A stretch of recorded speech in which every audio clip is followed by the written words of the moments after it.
Hello, this is the Angry DM, back with Metroid Prime, Part 6. Um, I don't even remember where I was in this. I guess we'll find out together. It'll be a moment of discovery in the spirit of the game, of what the hell did I do last time, and where is my checklist since I'm still desperately trying to 100% this. The checklist, which, by the way, I wrote myself. I am not using any external references here. I have to say that, like, I'm defending my video game pride there. Like, no, I'm doing this myself. Because, that's how real gamers do it. You know. Oh, hey, Gremlin. So, Gremlins Are Us is here. Flinworm is joining me, I think, for the first time. Demistix is back. It says Part 6 is Return to the Jedi, or Return to the Space Pirates. Well, I said that Return to the Space Pirates thing, not him. No. Whoops. Alright. So let's pick this up. Right. I had just gotten through the Phazon Mines. It was the first visit to the Phazon Mines, where we discovered the heart of the space pirate operation mining Phazon on Talon 4 for their biological experiments. Got down to their dynamo, which was powered by power bombs. Took the power bombs, blew up the dynamo, which did not disrupt their power operations at all. And then had to retreat from the Phazon mines. And I think I picked up the grapple beam too. Whoop, and now the GPS comes on to tell me where I should be going next. And right, okay, sending me back out to Talon Overworld. And to this mysterious unexplored room where there is some sort of spectral activity. Which means in the visual sense, not in the ghost sense. Though there actually may be ghosts too, which we've encountered. We're not even going to mess around with the pirates here. I'll be back for all you guys later. Let's just get the hell out of here. So if you listen closely, you can hear the Phazon has that sort of Geiger counter sound. And there's a couple of games that do that. Like, I think Half-Life had the Geiger counter sound and a few others. That has become sort of the default standard for, radiation or toxic atmosphere. And I don't know what it is about the Geiger counter noise, but it skeeves me out. Like it makes me uncomfortable. I can't listen to it.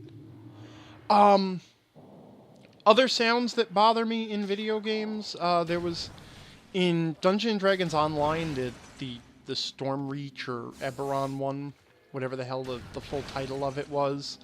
When you got hit by acid, there was this sizzle of it burning your skin, and I couldn't take that. I don't know why, it was just another one of those things that skeeved me out. Hey, Tony Shalhoub, you're back. Or actually, the Shoob. Or he hung out with us during almost all of our Extra Life gaming night, or 24 hours of gaming, and we dubbed him Tony Shalhoub. So hello, welcome, how are you?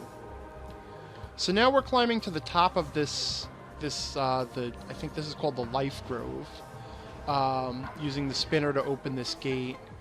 We could have come up here earlier, but we couldn't.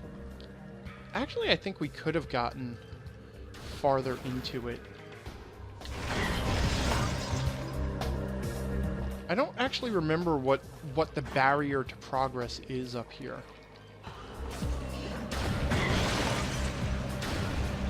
Also, I don't really remember which door I'm supposed to use first, so I think let's try.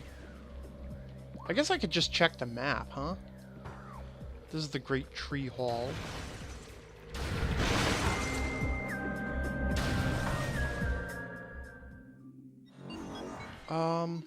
Oh, right, this is the elevator back down to the Chozo Ruins. We'll come back here in a little while. Yep, and I think that is power bomb ammo, but I've already scanned that. Good.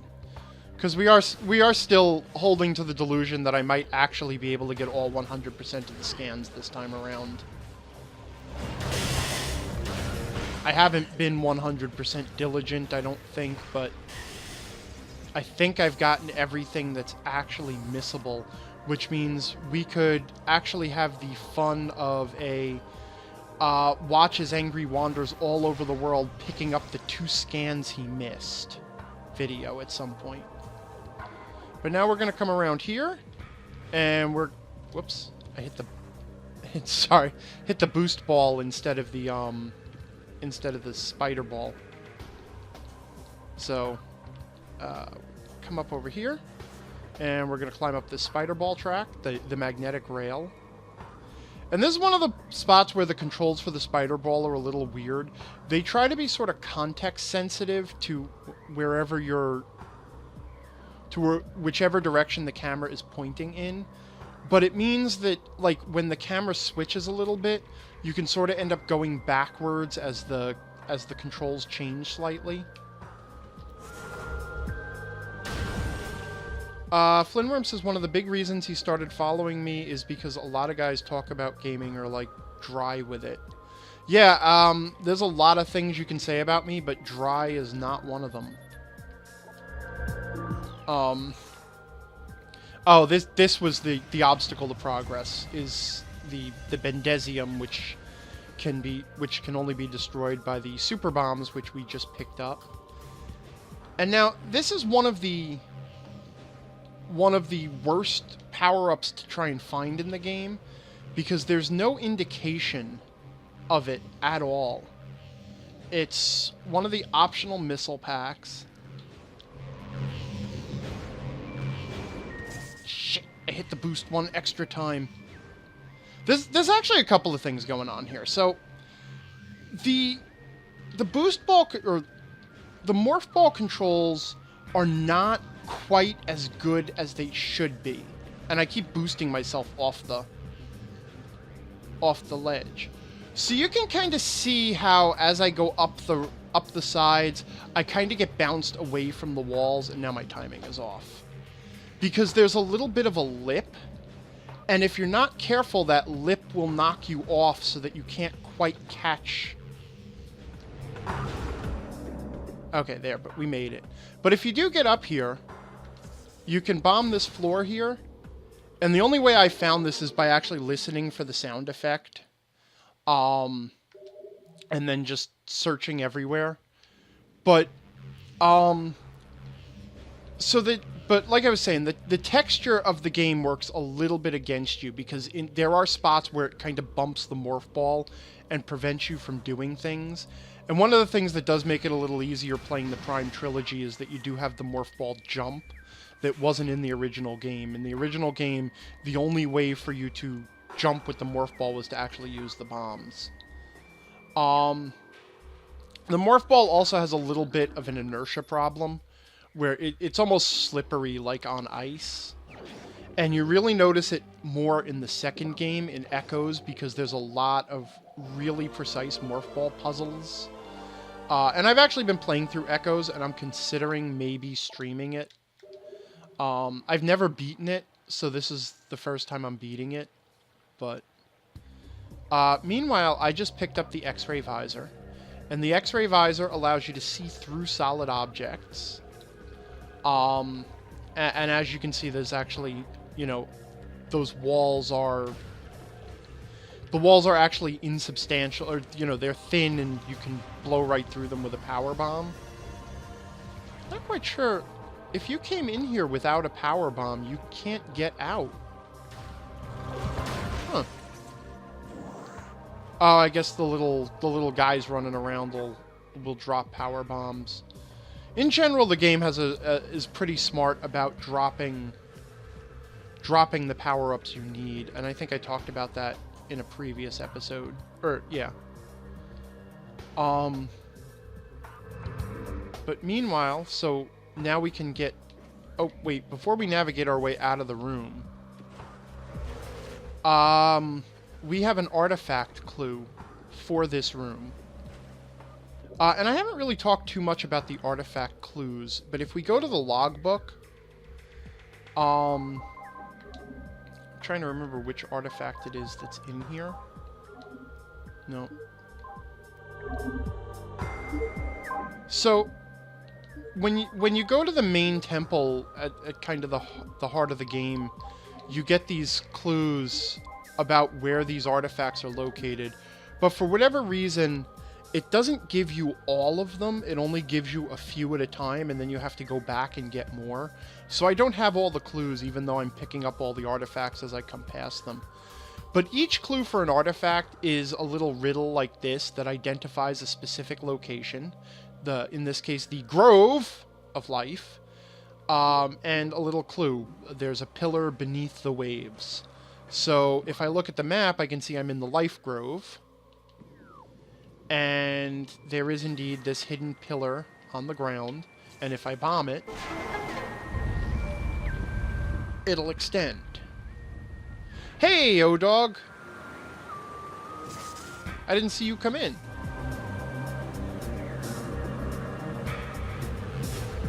So then we can go into the spinner, align the artifact, or align the pillar, and get another Chozo artifact.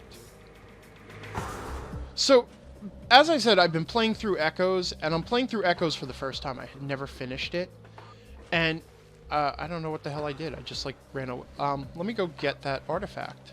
I was just gonna leave the room. So we'll grab the artifact here. Flinworm says, are you trying for a 100% run? Yeah, I've said this in previous episodes. I am trying for a 100% run. I do know where everything is. And I know all the missable scans. And this is about my 4th or 5th time clearing the game. And I have never actually managed to 100% it. There's always one little thing that gets missed that I can't figure out what I missed and can't go back for it and lose interest. So I've never actually 100%ed items and scans. And now I'm just slipping out of things. Also, this is my first time playing the Trilogy version, so I'm a little less used to the Wii controls. And I don't know what it is. I have a little bit more trouble with the platforming than I do on the GameCube. I wasn't on the right rock. That's the problem, is I wasn't on the right spot.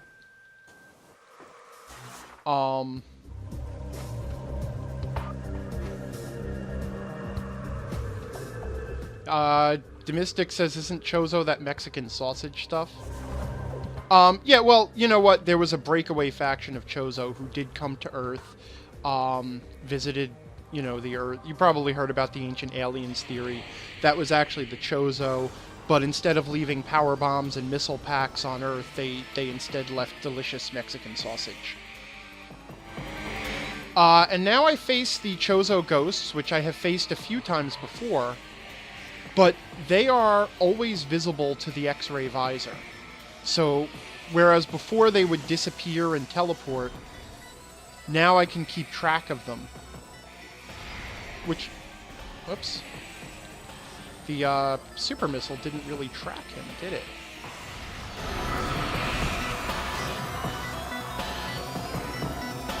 Now, part of the problem with the X-ray visor, or one of the problems with the X-ray visor, is that you don't have much range of visibility on it.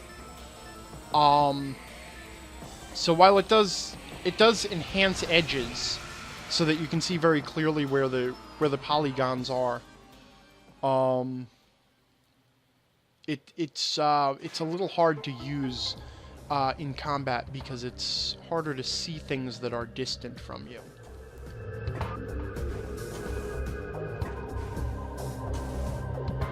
And now we are done in here.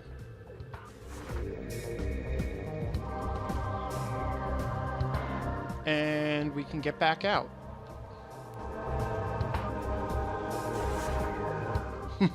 Sam is just running into the wall there.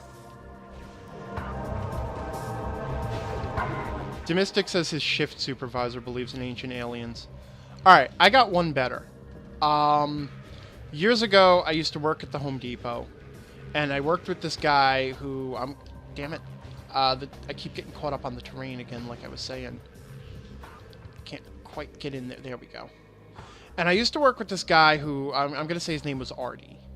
Okay, and one day, you know, I asked about his plans for the summer. You know, we were just chatting, and he said, well, he kind of got screwed because his girlfriend was going to be home for the whole summer. She was supposed to go away, but her trip got ruined. So I'm like, okay, well, you know, what happened? Everything okay? And he says, well, yeah, see, every year she goes out hunting for giants. But this year her psychic told her that the team would have a disaster if they went hunting for the giants. And I'm like, what? Wait, what the hell are you talking about? Hunting for giants? And he said, yeah, sure. You know the Bible? Oh, I know of the Bible. Is this the room with... Yeah, okay. So stopping the story for a second to show off. The X-ray visor also makes it possible to see invisible platforms.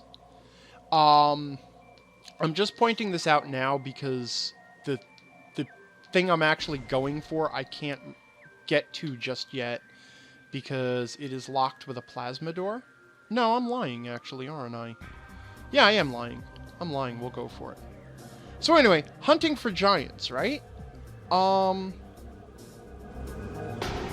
I thinking of a different room?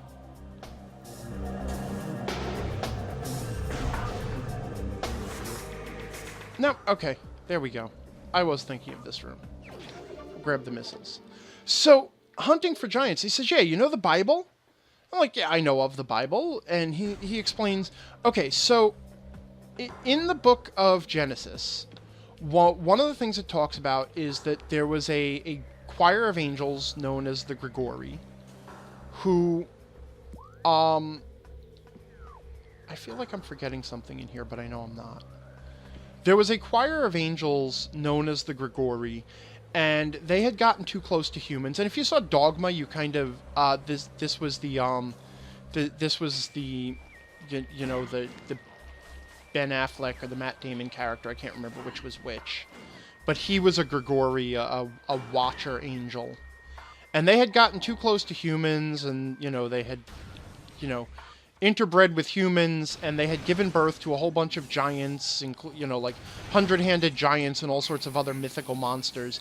And one of the reasons that the flood was sent in the whole Noah's Ark thing was to rid the world of those beings. And so his girlfriend, in order to prove that the story, you know, that the Bible was true, she and their team would go out on archaeological expeditions looking for the bones of the giants, because obviously there must be fossils if these giants were killed in the floods.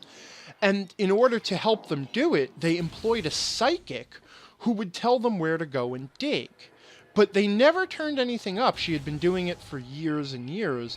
They had never turned up anything, and every so often the psychic would warn them, you know, don't go this year. You're gonna run into trouble. And actually, come to think of it, I shouldn't be coming back here yet. I got so distracted by the Artie story, which, by the way, that's the end of the Artie story is, yeah, he was a real wacko, and so was his girlfriend. The end. Anyway, I got kind of distracted by that story, and now I've kind of lost my thread of things. I'll go save here. Yeah, so... Oh, okay. I'm trying to remember what to do, and I think what we're gonna do is we're gonna cut back through the Chozo ruins and head down to Magmore and pick up a few things. I'm not waiting for the hint system to tell me where to go. If I recall correctly, the next actual thing in the sequence is it's going to tell me to go to plasma processing down in Magmore Caverns. Yeah, O-Dog says Nephilim. Yep, that's what they were called, the Nephilim. The giants were, not what's in plasma processing. I'm not going down to fight the Nephilim. The Tony Shalhoub says maybe the psychic was wrong for all those years and they should find another psychic.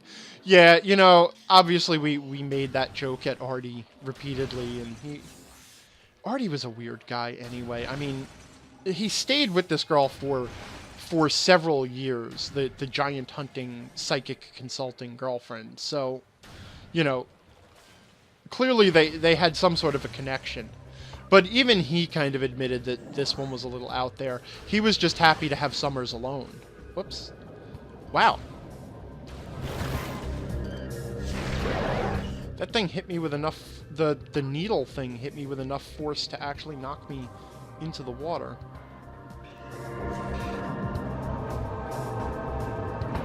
There's the ramp.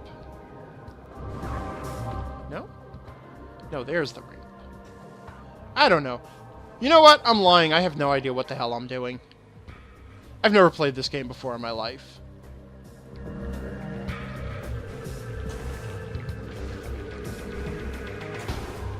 I actually was really tempted to like just kind of, even though I've done several Metroid games, just start doing like a trolling thing. You know, do one Metroid game and just like get everything wrong, like call her a him and call him Metroid.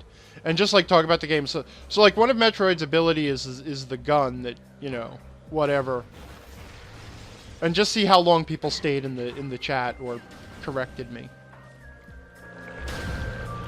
Gremlin says she's pretty weird sometimes, but she wouldn't go giant hunting.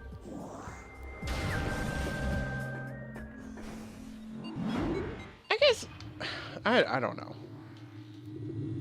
You know, I don't want to get into a religious discussion. That's always dangerous. Especially on the internet.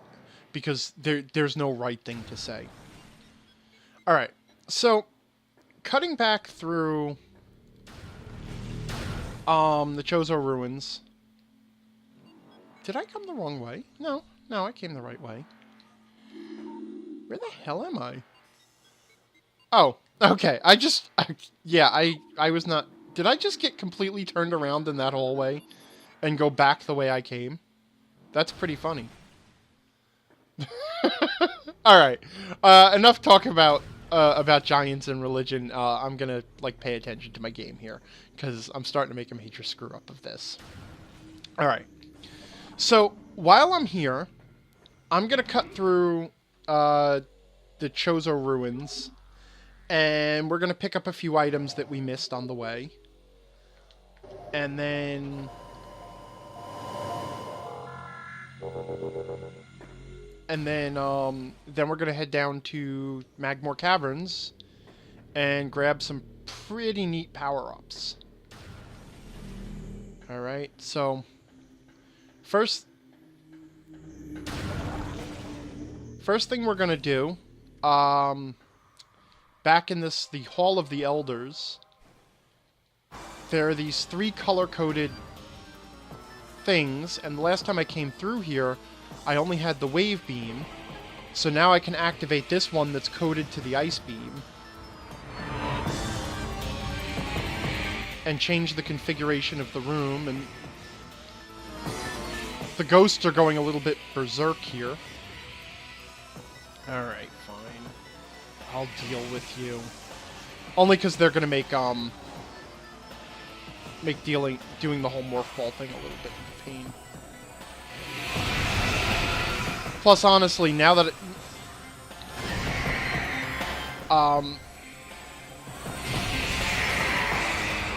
with the X-ray scope and the super missile, they're pretty easy to take care of.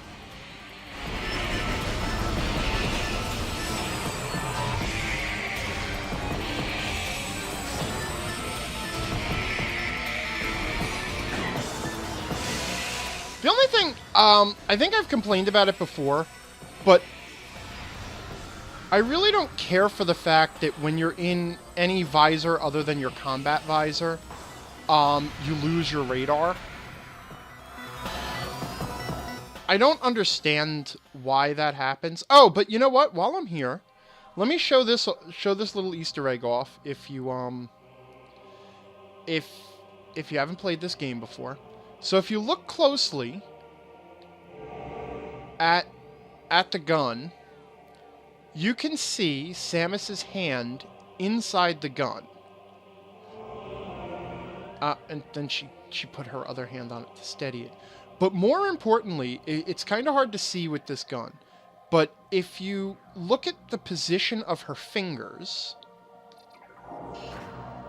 they actually match the icon of the gun, indicating that she uses her finger positions to select the different types of weapons. See, here she's got her hand all splayed out, and here she's got, you know, her two main fingers together and her pinky out, and then here she's got all her fingers except the pinky together. So, just again, just a neat little Easter egg, because they really paid attention to detail when they... Oops. I wasn't quite in the Chozo's hands. This is, of course, a throwback to Super Metroid. There was the one Chozo statue that actually carried you across the spikes. And there were actually a couple other Chozo statues where if you rolled up into a ball, they would activate switches and stuff. So the ice beam in this room gets me an energy tank. And you can never have too many energy tanks. And then the configuration returns.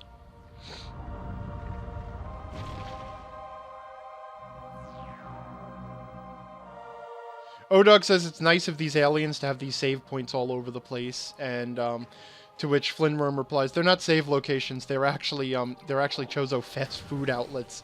They're scanning your nutritional levels."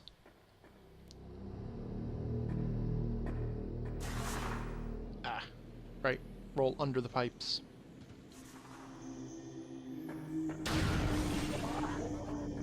So now I am just cutting back across the Chozo ruins to a couple of places where I can pick up some items that I hadn't gotten before. So I think our first stop is going to be the furnace. And I think I took the wrong path, didn't I? Nope, here I am. So, in the furnace, we have a scan I missed the first time around.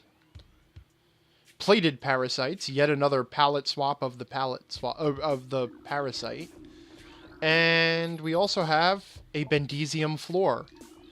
And now that we have the power bombs, we know what to do with the Bendesium floor. And, of course, it reveals an ancient Chozo half-pipe.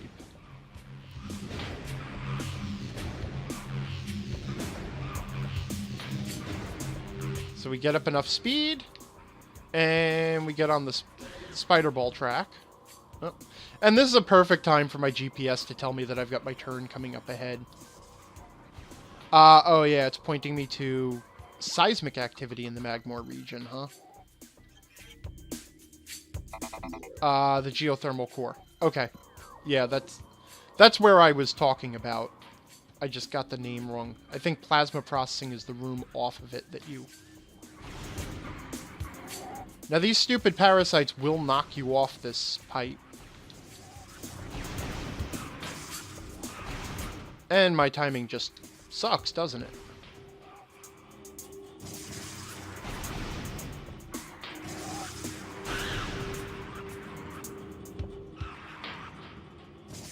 And again, we have the situation where the, because of the way the camera rotates while you're on here, you have to take this really slow. Also, if you accidentally drop on top of the spider ball platform, you get stuck and there's not a whole lot you can do. Yeah, except fall to the ground and start again. Shadow's a little bit harder to see, but... Damn it! God, fuck it.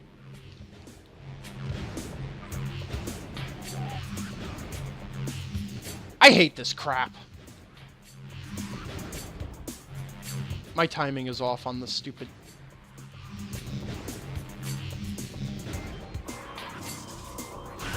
Yeah, take that, plated parasite.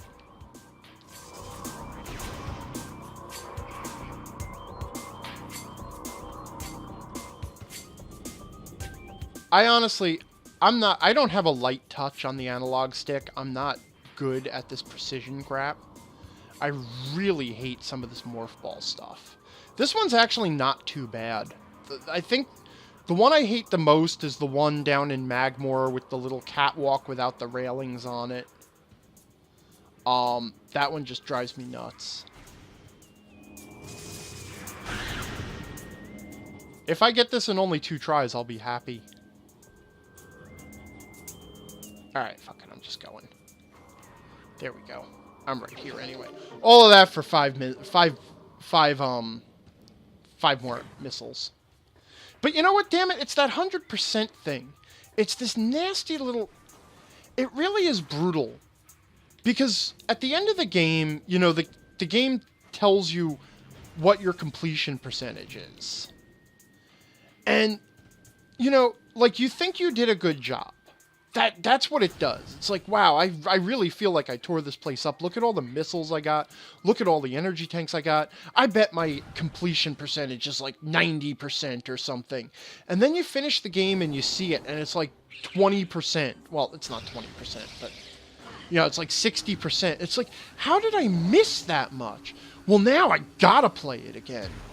Because, you know. And it's just, it's like insidious.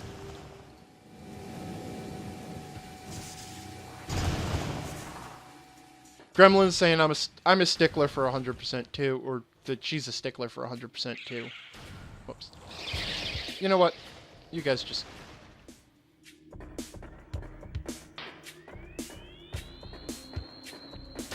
Evolution was not actually kind to those creatures.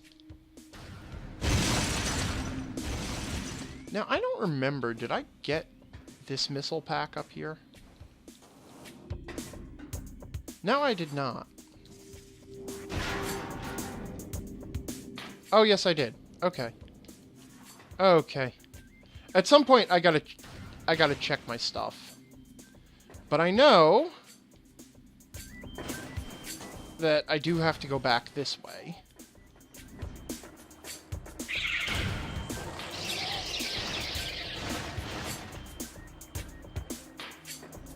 It's like, you know, it's like a bug hitting a windshield, except that the bug, that's not a natural defense for a bug. It's not like that's how the bug defends itself from cars.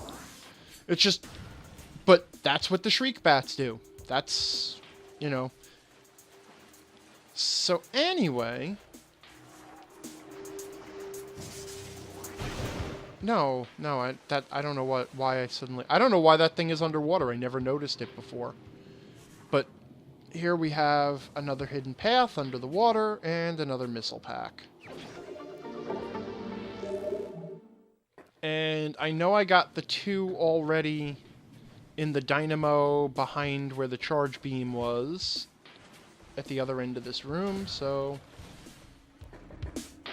we can keep going.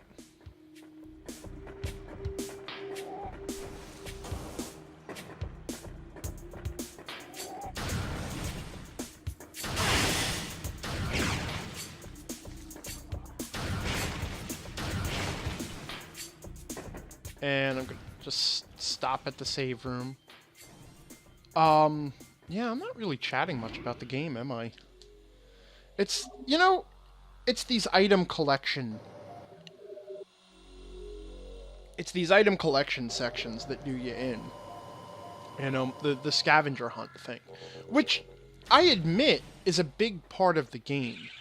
You know, and I mean, it's part of the thrill of playing...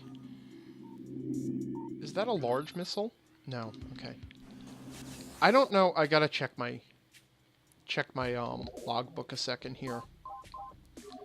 Because I don't know if I have... Yeah, see, I still have not found the large missile ammo. And gotten a scan of it, and it's my only research item left. So... I gotta make sure that I keep looking at the missiles and grabbing the large one. It's kind of, because of the glow around the missile ammunition, it's kind of hard to tell the difference between them. Yeah, you know what? You ghosts can have this place. This is why I'd also be terrible in a horror movie. Because I just don't want to deal. I would walk into the house and I'd be like, oh, this is such a beautiful house. It's so lovely. Get out. Too bad I can't stay. And then I would be out the door. Okay. So now I think we have everything we need to take this back exit. And pick up the few remaining items, really, in this area in Chozo Ruins. One of which is such a pain in the ass. I'll show you which one I mean. So now with the grapple beam, and a little bit of clever grappling, we can get across here. And we find a hidden lore item. Oh, I'm just like blasting through this. I'm sorry. So here we go again. Here's more of the story. Except that it's more of the same story. We've gotten the story before. And here we go again with the Samus is the Chosen One stuff. And I think I already complained about Chosen One stuff. Trying to figure out what I can complain about in this. Oh, okay. Let's. Because one of the things playing through this game has done is it's made me want a better initiative system. Oh, by the way, this is the pain in the ass one. Okay? There's nothing to scan. There's nothing to see. It just looks like foliage. But you can hear the noise of a power-up. And hidden behind there, another missile. This one drove me crazy because you can hear it, but you have no idea what you're looking for. And you can't even see the little morph ball tunnel. Alright, now I think in this one I have to deal with the ghosts.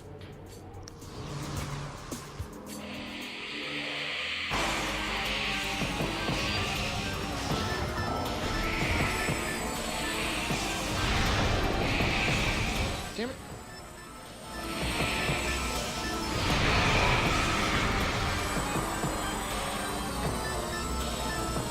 I'm pretty sure I'm not supposed to use a rocket launcher from this close range, but meh. It works.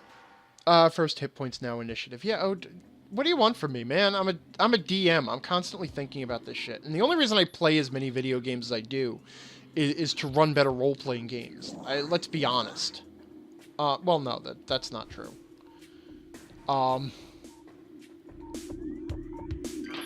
So there's bomb slots up there in the mouths of those two things, and we see a half pipe, and we know what to do at this point. It's like Pavlovian.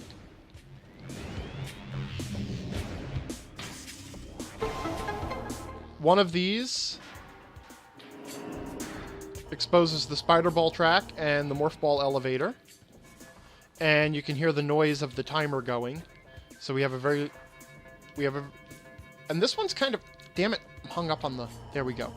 This one's like an aggressively short time limit.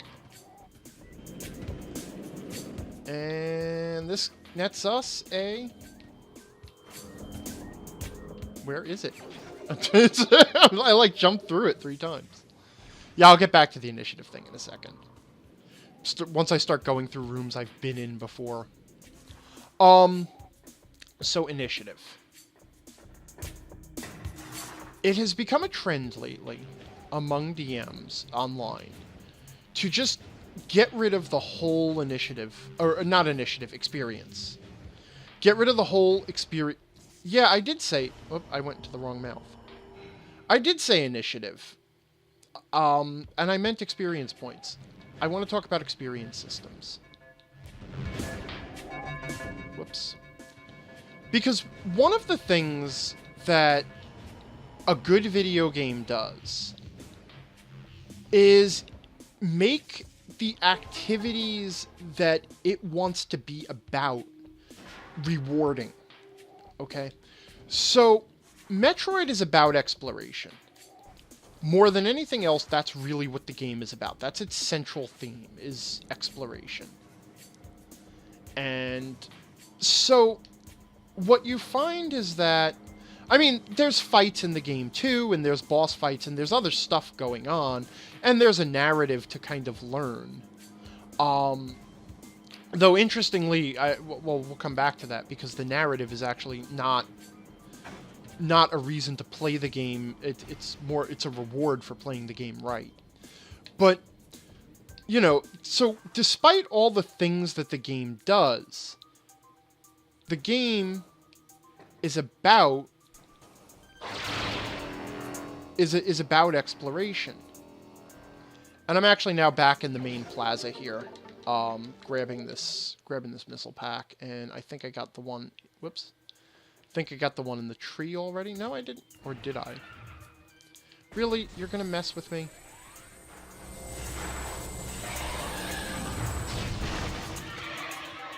Yeah, okay.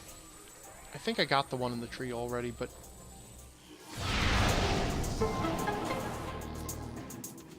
maybe I didn't. Interesting. Could have sworn I got that one. So Metroid is really about exploration. That's what it wants you to be doing. That's the main reason you play it. Because you want to have this feeling of gradually conquering the space through exploration. And so, yeah, I did get it. So why did it make the mystery noise and seal itself back up? Anyway, I don't know. So it wants to be about exploration. Man, I keep coming back to the same point. And so all of the power-ups that you get, and basically everything, including the optional stuff, I think I can get away without actually dealing with the ghosts now, because I don't feel like it. See, even the optional stuff is all about, you know, it's all hidden away. It's all scavenger hunts. So that as you explore, you become more powerful. So you can think of like gaining your missiles and gaining your energy tanks and gaining your new abilities. Like Samus basically leveling up. It's basically the experience system of this game. Now I'm going to drop down here because we have another artifact clue that says under the water in this room you'll find another artifact. In brief. So that's really, that's like,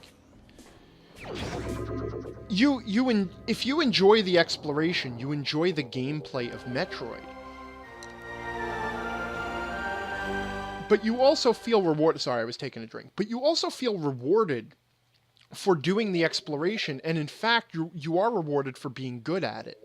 The better you are at exploring the world and uncovering all the little nooks and crannies, and learning to recognize all the clues and everything that the game gives you to lead you to its secrets, the more powerful you become, which means you also become more empowered to deal with the challenges that face you. So, in a sense, the experience system in Metroid is about its exploration. Which is, well, quite frankly, it's a great way to do it. You know, it's the experience system. I already got that one, didn't I? Leave me alone. I'm not interested. And even then, like, just even like what you're seeing now, where I'm just kind of ignoring the fights and you know, doing the whole, you know, looking for power-ups thing, is... I did get this one also. Okay, good. I was pretty thorough here, I think.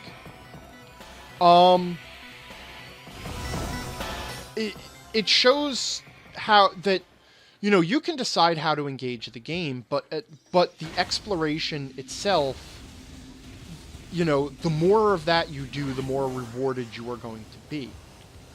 And that's really a powerful lesson about experience systems that absolutely no role-playing game that I can think of really takes to heart. Which is kind of sad in a way. I mean, I always get very sad when I see a DM saying, you know what, I don't bother with with experience points. I just, I give the PCs levels whenever they hit a story thing, or whenever, whenever they, whenever I decide I want to write an adventure for the next level, I just give them a level. And it's like, okay, that's fine and all, and I understand not wanting to do the bookkeeping, but you're leaving such a powerful tool on the table. Because, every... Oh, I don't have to get around behind them. Those aren't the parasite queens, or the beetle queens.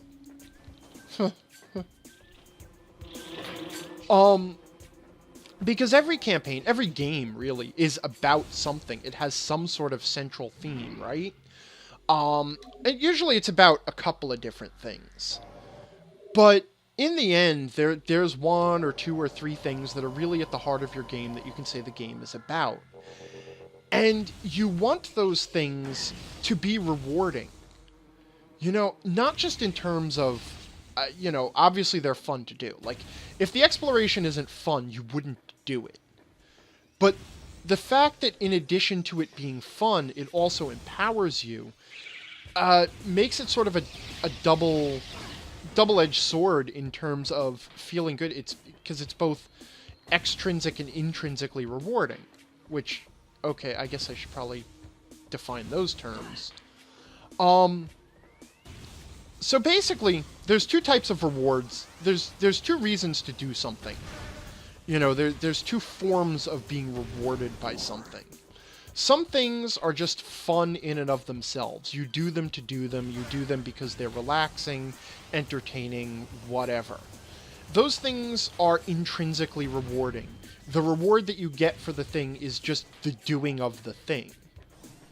Other things are extrinsically rewarding, which means you don't necessarily enjoy doing the thing, and you don't necessarily want to do the thing, but it offers you something that, it offers you some sort of external reward, which is why you call it extrinsically rewarding. It is rewarding for something that it gives you. So the exploration in this game is intrinsically rewarding in that it's fun to feel like you're conquering the world and exploring the world, and it's extrinsically rewarding in that you're powering yourself up. And the real key to that is the amount of exploration in this game that's optional, okay? Like, I can't proceed through the game without getting the major power-ups. Like, you can't get anywhere in the game without picking up all the major beam weapons, and you can't get through the game without picking up the, the gravity suit and the space jump and all the visors and stuff like that. The stuff that we would call the critical path of the game. You can't proceed through the game without doing that. Okay? Those things are not optional. Okay? So there's not really a matter of choice there. It's just a matter of success or failure. If you're succeeding at the game, you're going to hit those milestones, but everyone is going to hit those milestones. Now, obviously, the game is designed to make it feel like, you hit those milestones because you were good at things. But end of the day, if you're completing the game, you're hitting all those milestones. Now, alongside that are a bunch of optional power-ups. You have all the energy tanks, because while some of the energy tanks are just thrown right in your path and you can't possibly miss them unless you're really obtuse, some of the energy tanks are hidden away and you have to kind of go digging to find them. The same with the missile tanks. The game is going to make sure that you're going to have a minimum amount of ammo by the time you get to the end that you can get through the game with. But I think I'm in a room with an artifact now. But then there's all the optional missile packs that you can miss. And the same with the power bomb power-ups, the power bomb ammunition. You can miss that. And then I don't think you can miss the super missile because you need it to get through the rest of the game. But the Wave Buster and what I'm going to pick up shortly, the Ice Spreader, those power-ups are also completely missable. Now notice if I use my X-ray scope, I can see that that thing in the middle, the pillar in the middle isn't really there, and it has an artifact inside of it. Well, it's there, but it has an artifact inside of it. And one well-placed super missile later, I have another Chozo artifact. Alright? And the reason that you need this optional shit is because the player has to feel like they earned some stuff through their own ability. Like, you know, no matter how much it feels like a victory to earn the wave beam, there's still that little part in the back of your mind that knows that, well, you know, the game designers made it so that you had to get the wave beam. And, you know, if they designed a good game, it's impossible to get frustrated while trying to get the wave beam. You know, you can obviously, you know, the measure of the game is whether or not it is. Whoops. All right, well, that's fine. A little bit of lava never hurt anybody. Don't pay any attention to me. Do not throw yourself in lava. Lava will kill you. You know, don't try this at home. That's all I need is a lawsuit because somebody threw themselves in lava because Angry said it wouldn't hurt them. And in here I think we have... Whoops. Wrong button, but I'll take it because I really do love the Wave Buster. Which, by the way, I only have because I was diligent in exploring the whole game. So here in this room, you can see we have another invisible platform that is only revealed by the X-ray scope. Oh, I bumped into the pillar in the middle and got thrown a little bit off to the side. And there, hidden in that pillar, is another missile pack. So we are really, really picking up the missiles now, huh? Put back on the...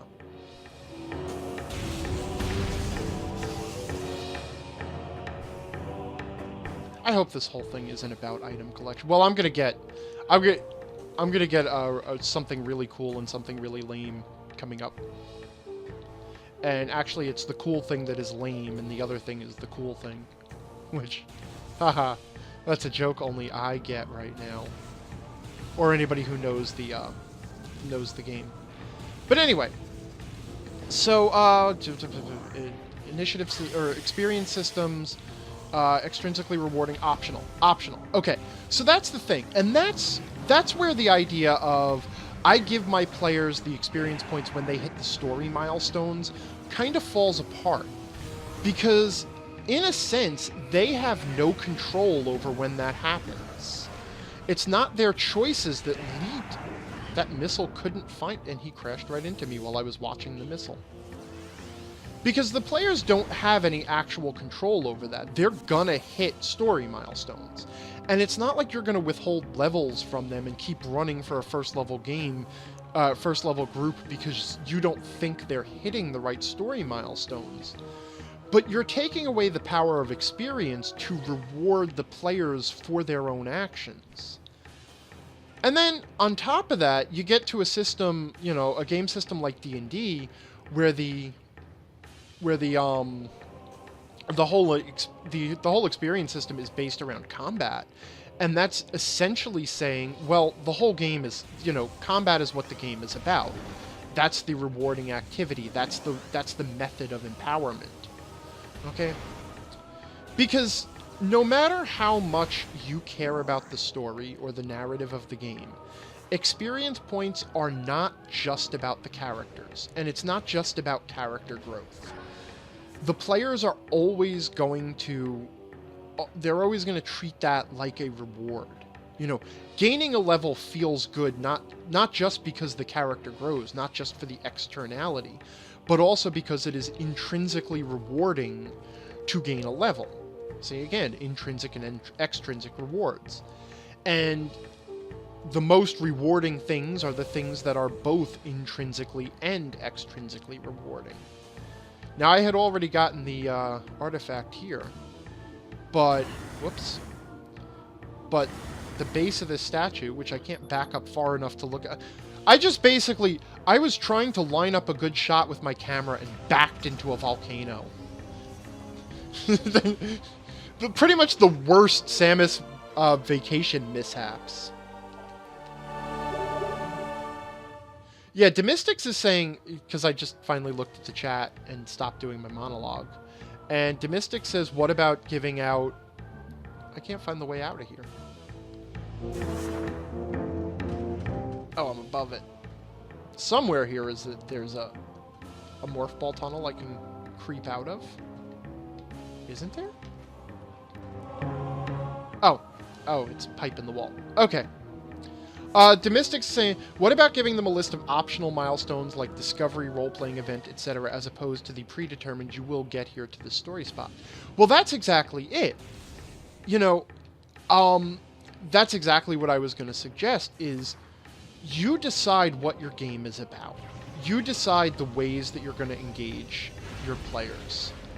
I didn't scan, but by the way, that pipe is made of bendesium. It's also a reference to the Super Metroid Meridian pipes. And now I get a nifty new power, actually a crappy power-up. The Ice Spreader. But yeah, alright, 1 second, Ice Spreader.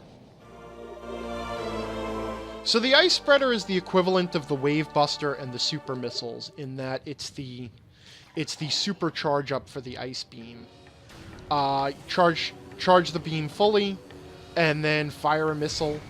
It consumes 5 missiles, and does that spreading ice over a huge distance. Or over a huge area. I mostly find it pretty useless. Whoops, and this is back the way I came. I want to keep heading forward. So, so you decide what your game is about. So if you decide your game is about, and you don't want your game to just be about one thing anyway, because you've got 5 players at the table and they're all sitting down for different reasons, you know? So you've got the person who's into the narrative, and you've got the person who's into the world building, and you've got the person who's just there for the combat. So you don't want your game to just be about one finally! The big missiles. You know, but maybe you decide that your game is about story, exploration, and overcoming challenges. You know, basically overcoming obstacles. And those are the things that you are going to reward your players for. Okay, those are the things you're going to award experience for. And then you enumerate the stuff to the players so that they know at the end of the day, well, you made this significant discovery about the world, and you found these relics, and, you know, you overcame this encounter, whether it was a combat or a non-combat or whatever, and so this is the experience that you get. And by enumerating it that way and focusing on what the players did to earn the experience, you drive home the fact that they are earning it by their choices, but they're also earning it for doing the things that your game is about. And where does this Talon Overworld West? Oh no, wait, I want to go to Plasma Processing. I completely lost track of where I was trying to go. Hung up here.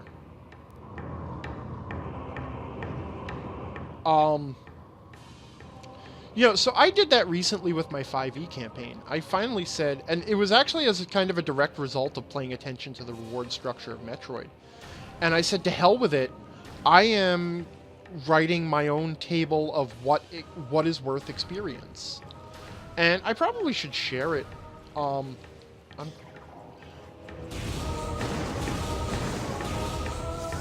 The Ice Beam just moves too slow. You know, creatures just get out of the way of it.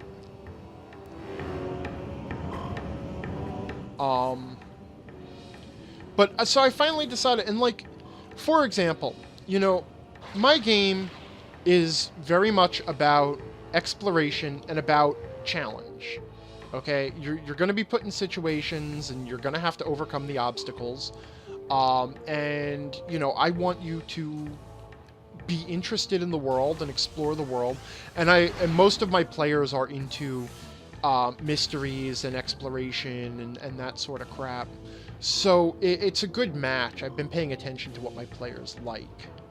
And so, you know, every time I almost sort of took a lore approach to it like this game, where every time the players make a substantial discovery about the world, I give them experience for that. By the way, this is the geothermal core. This is where I was trying to get to. Now that I have the grapple beam, I can get myself up here and start doing a whole bunch of morph ball puzzles that will ultimately lead me to the item that I'm looking for. And for some reason, when you start solving this puzzle, the music changes. I don't know why, but, you know, there you go. It's just a thing. So we spin these plates into position.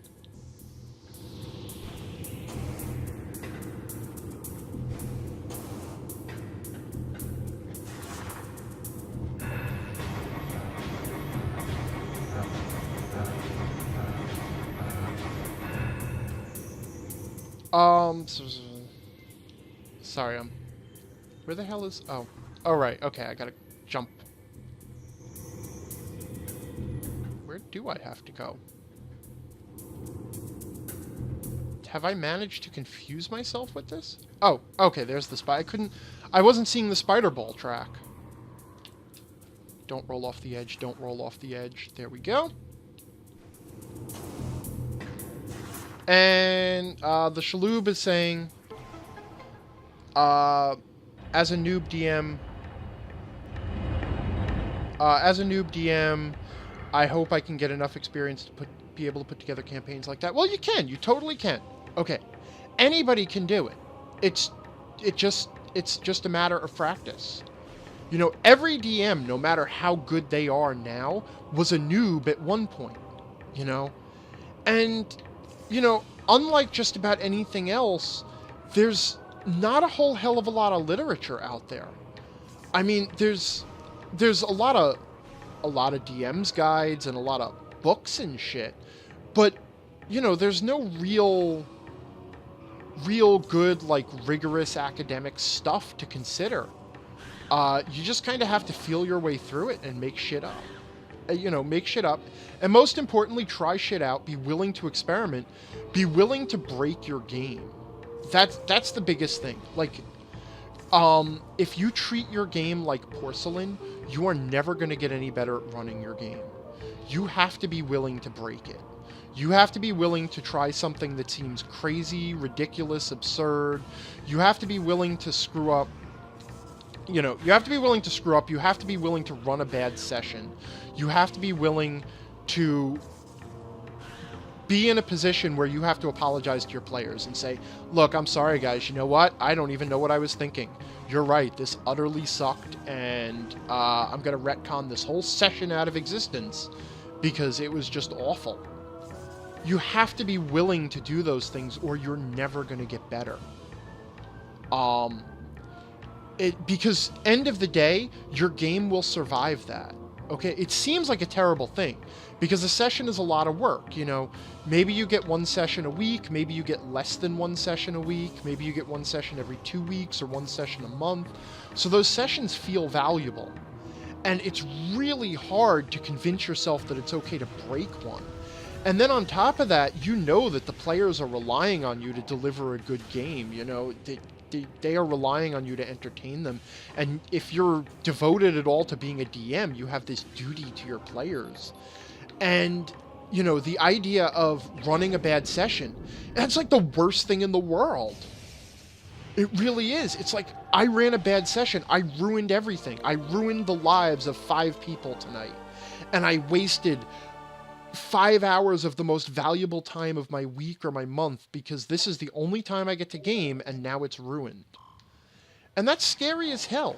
But the truth is, your game will survive it, and your players will come back. And, you know, even if you do have a few flops, you're also going to start to do some really great things. At the very least, you're going to do things that they have never experienced before. And that's going to be great, you know?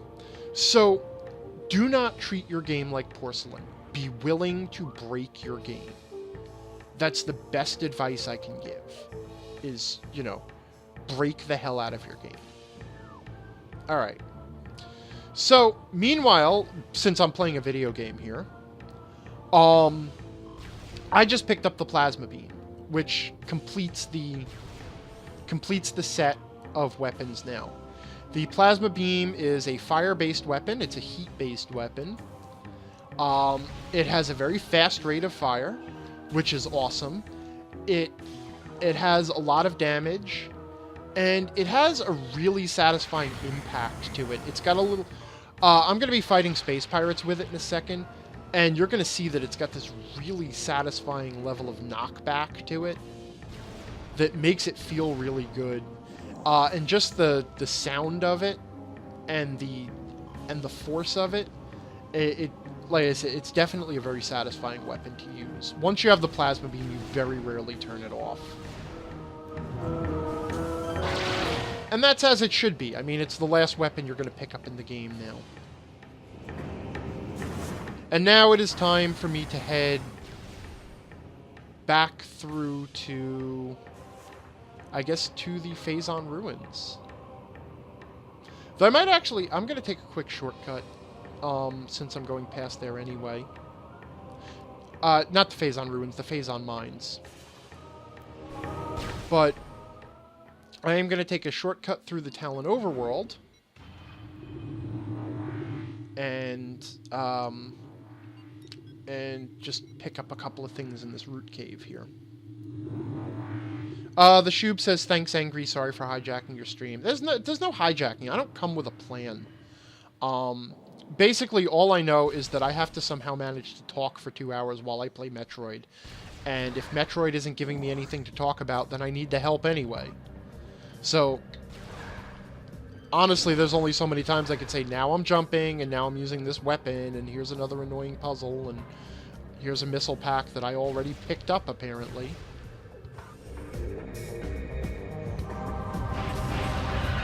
I'm trying to figure out what the best route back to the Phazon Mines is now.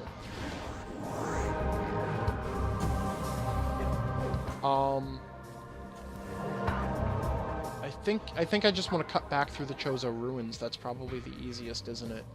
Because I don't want to go back through the wrecked ship. I absolutely do not want to go that route.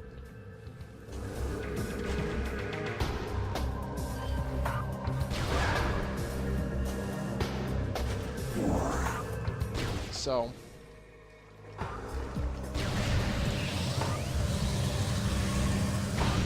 I should try to show it off, but if you hit something with a charged up plasma beam shot, it's something fairly powerful, I think...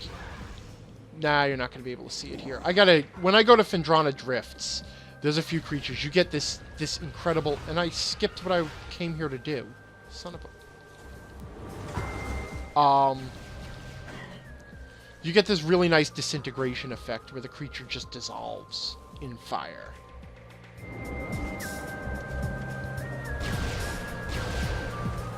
Also, just as a side note, this is probably my favorite music track in the game, is the deep Talon Overworld. What they call the Talon Overworld Depths. So anyway, now that I have the grapple beam, I can go across this way.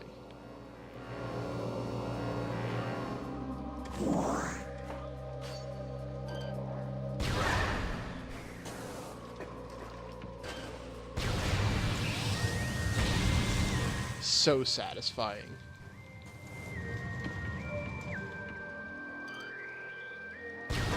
So now, listening close, I can actually hear the sound of a power-up right about here. And I think I'm directly below it, actually. This is one, I'm going to admit, I always have trouble finding the stuff in this room. Because there's actually two things to find here. So number one, we find these invisible platforms.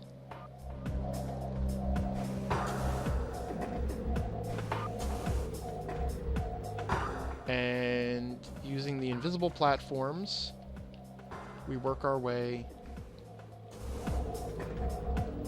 Yeah, okay. I think it's this one that I always kind of miss.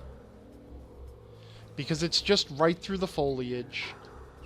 And if you're not really looking around, you'll miss it. And then with the X-ray scope back on. And then the other one... Oh, I thought I missed that. That, by the way, was a plasma door, which I didn't let you see because I was in X-ray scope mode. But there we go. Meanwhile, some interesting stuff for the chat. Let's see. I guess I'm doing something right because my, his LMOP campaign finished last week and the players want me to keep DMing. Oh, that's the Lost Mine of Fandal. Right? Oh. I missed landing on the platform.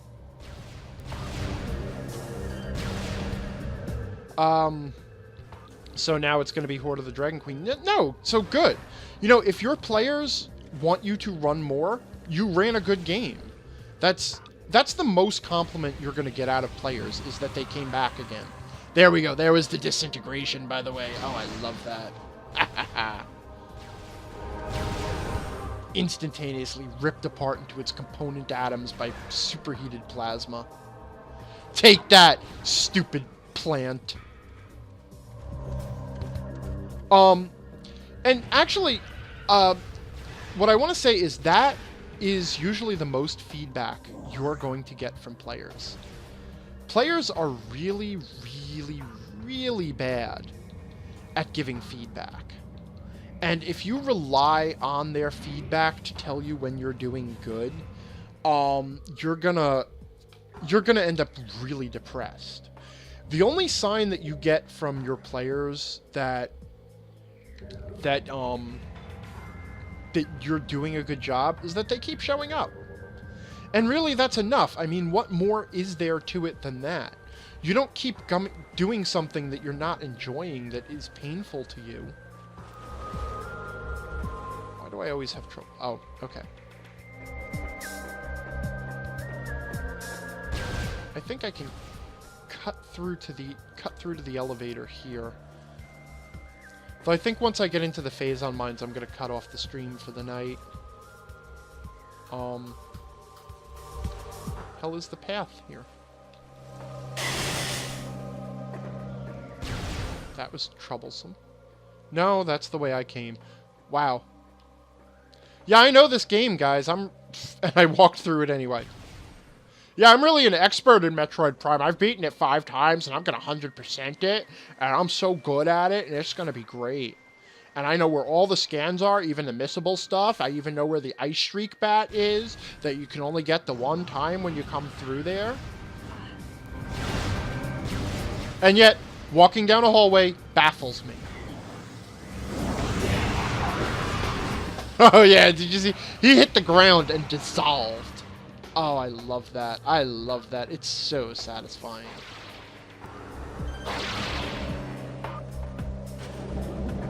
Yeah, that was great too, wasn't it?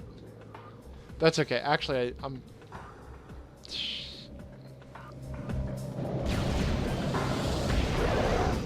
I can't actually get back to where I want to get to, can I? I want to get up... Can I get back up to that elevator up there? Why did I think I could? Maybe I can with the grappling spot. Or maybe I'm delusional. Caught it just in time, right? Let's... No, I can't get back up there. No, I'm either going to have to cut through the ship or take the long way through the Chozo ruins again. That totally sucks. Right? Gremlins is saying, as someone who ran for the first time recently, that is 100% truth. I kind of lost what the truth was. Damn it. And as a player, I can say I'm terrible at feed. Oh, talking about the feedback, yes. Yeah, feedback, that's the way it is. The players are not going to give you feedback. The worst is, like I screw with my game a lot. I do. I'm always testing something. I am convinced that I can make the game better. Hey, Blavedank. Welcome to my stream. We're talking about being a dungeon master while we play Metroid Prime. Yeah, and the chat is talking about the dice stacking thing. Yeah. That's actually a good point too, is body language. Like, if you really want if you want feedback from your players, watch what they're doing at the table. Watch how they're engaging at the table. You know, if they're sitting there, if they're stacking dice, if they're doing Twitter or whatever, if they're doing Twitter, I sound like an old man. I'm like, hey, are you kids doing your Twitters on your YouTubes? But yeah, if they're texting or tweeting or whatever it is, well, I mean, I make jokes about it, about hating the technology, but to be totally fair, there is always going to be a certain amount of texting and tweeting and what have you. You know, so you can't take that to heart. But if there is an endemic problem where the players are not engaged in the game, you can see it. And then the trick is figuring out how to get them back. You know, and that's going to vary from group to group and player to player. Usually, one of the keys to keeping the players engaged is... Yeah, I don't even care about you. One of the keys to keeping the players engaged is kind of knowing what every player's sort of X factor is.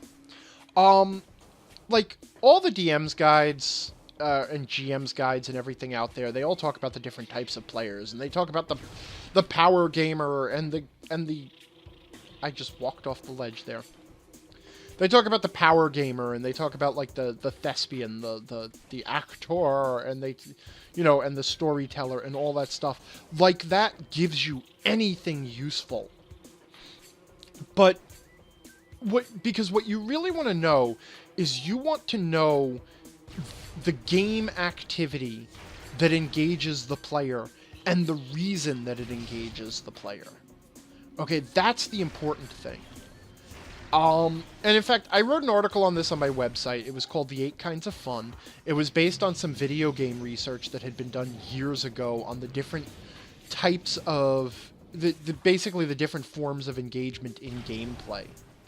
And what it really comes down to is just a list of 8 or so different ways that people enjoy games. Whether it be for challenge or for the story or for the opportunity to be creative or whatever it is. And the trick to engaging your players is to figure out which of those activities they're really the most interested in, and to throw that at them. So when you start to lose a player, you know, you hit them with the thing that they're really into.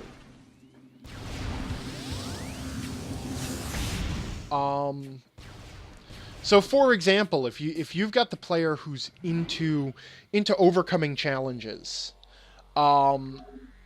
if you know, the person who's playing the game because they like to feel like a winner. They like to have something thrown in their path and then beat it. Well, then that's the sort of person that you can reliably throw a combat at. And, you know, that'll get their blood pumping. It's not... See, and that's the sort of thing that people conflate with power gaming and say, well, if you have a power gamer, they want the combat. But it's not always about power gaming, and power gamer isn't really a useful designation for a player, because there are many different reasons why people become power gamers, and that doesn't tie it to a useful game activity. Because you can have a power gamer who is very into social interaction. And that's the person who plays the bard with the gigantic charisma and all the bluff skills and the charm spell and everything, so that there is not a person in the world that they can't swindle. Well, though that person too is being a power gamer. They're setting themselves up to be the best at something. It's just, but if you try to throw them a combat because, you know, they're a power gamer, or worse, you don't think of them as a power gamer because my screen just went blank. Oh, it just came back. That was very strange. Am I about to lose the feed? Hold on a second. Nope, okay. I seem to be okay. You know, it's... The reasons people engage with games is not necessarily the same as the the way they play the game. Okay.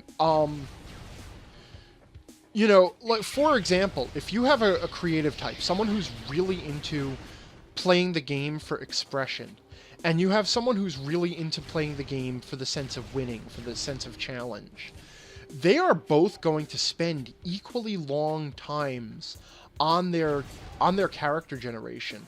And you're going to end up with a lot of the same character generation issues. Like, they're both going to ask you, hey, can I use this feat from this supplement because it's perfect for my character or whatever. It's just that they're coming at that for two different reasons. The expressive type has a vision of their character and is looking for the best way to build that mechanically. And the challenge type is the person who's looking for the way to win the game. So, wow, I got really distracted because I started by talking about,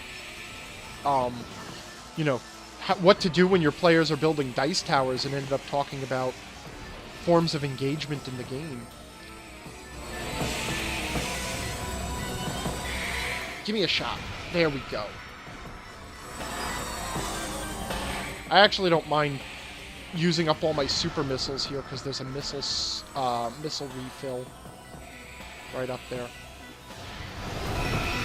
Did I get you? Are you dead? Good. And now I actually can I'm gonna go in here and just hit the missile refill since I'm here, and I can.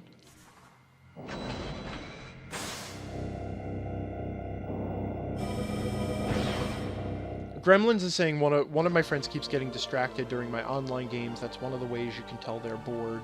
And Domestics is pointing out that some people are easily distracted too. Yeah, and you know what? That's a tough thing to deal with, because, like, actually, I'll share a little bit of a story. Where is the? There it is. Can't find the way out. One of my players for years and years, he doesn't. He's very quiet at the game. He doesn't get into the game. He's hard to engage. And, you know, the standard advice for basically the wallflower type is that you're supposed to, like, try and draw them into the game.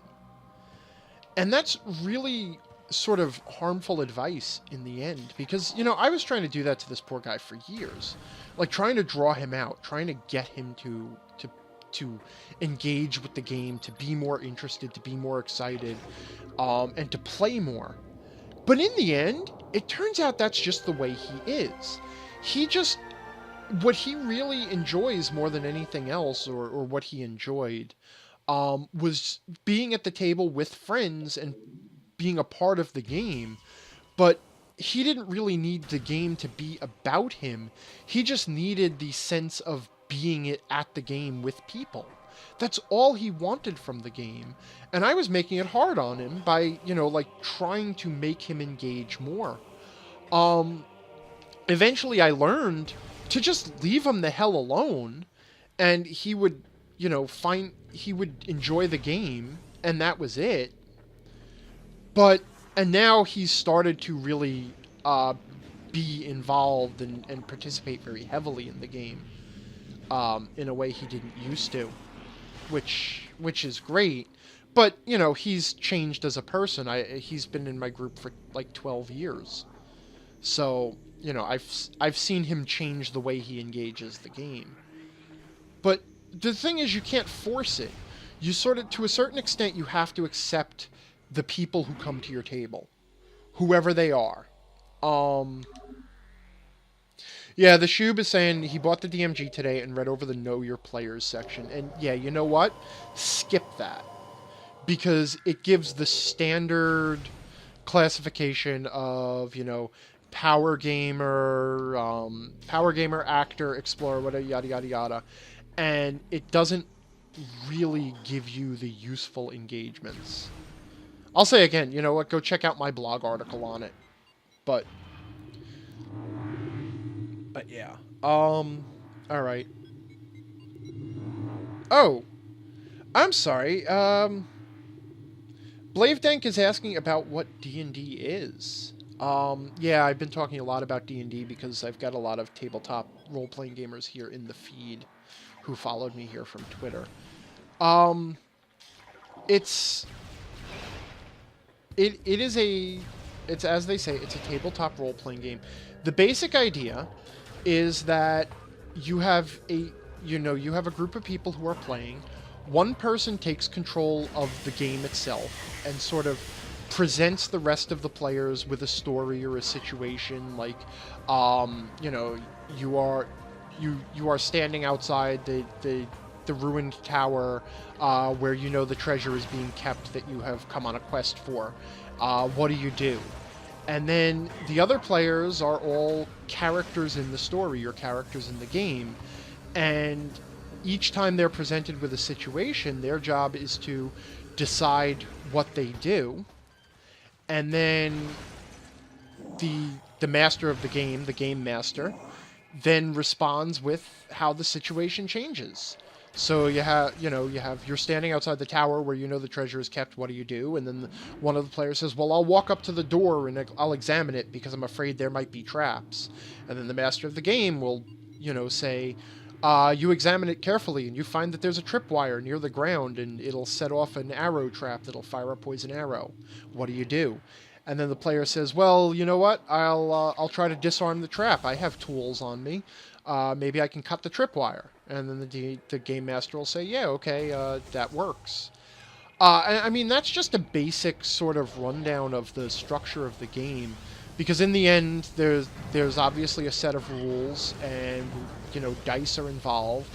And those are all there to help figure out how different actions work out.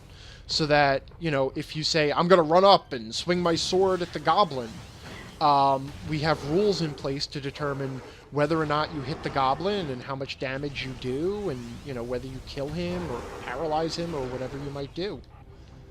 At the same time, you know, there's also an ongoing story to it. So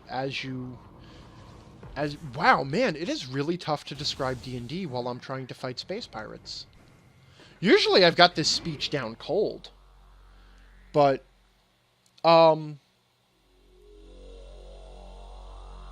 yeah. Anyway, I am going to call it a night here, like I said, because the next run is a pretty deep run to the next save point. So, and I'm well past the 90-minute mark now. So I want to thank everyone for hanging out, for babbling about Metroid and role-playing games and experience systems and everything else. Flynnworm, thanks for coming by. Gremlins, always a pleasure to see you back. The Shoob, or Tony Shalhoub, always great to see you. Demystics, definitely happy to see you too. And who else was hanging out? As Samus just starts looking at the... O-Dog is here, or was here. And always happy to see you as well. So thanks, everyone. I'll be back in a week with more of this. And in the meanwhile, I'm going to cut this out of the YouTube video, so I'll just say this quick. But in the meanwhile, I did a live stream last night that was basically a review of the DM's guide, and it went really well. And the people who participated have sort of been trying to encourage me to do, maybe do a weekly stream with the chat, and talk about different topics, answer questions, review stuff, all D&D related. Kind of like an interactive vlog where I'm actually talking to people. So if that's the sort of thing you'd like to see, just shoot me a tweet or a comment on Google Plus or comment on the YouTube video or anything. Just let me know that you're interested in it, and I'll see about starting to put it together. Otherwise, again, thanks everyone for hanging out, and I will see you on the Twitters or next week here. Have a good weekend.